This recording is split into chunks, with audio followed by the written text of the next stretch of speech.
अध्यक्ष महोदय, मी राज्यपाल महोदयांच्या अभिभाषणाच्या अभिनंदनाच्या ठरावावर बोलण्यासाठी उभा आहे. महाराष्ट्र राज्य हे देशामधलं प्रिफर्ड राज्य इन्व्हेस्टमेंटसाठीच आहे आणि त्यामुळे महाराष्ट्र राज्यामध्ये मोठ्या प्रमाणावर देशातली आणि परदेशातली गुंतवणूक देखील आपल्याला होताना दिसते.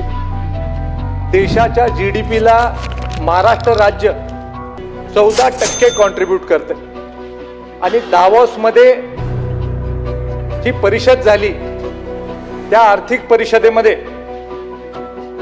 15,72,000 कोटी रुपयाचे सामंजस्य करार MOU हे देखील महाराष्ट्र राज्याने उद्योजकांबरोबर केले. जर का हे सगळे MOU खऱ्या अर्थानं राज्यामध्ये ती गुंतवणूक झाली तर 15 लाख लोकांना रोजगार उपलब्ध या नवीन होणाऱ्या संस्थांच्या माध्यमातून निश्चित स्वरूपी होऊ शकतो.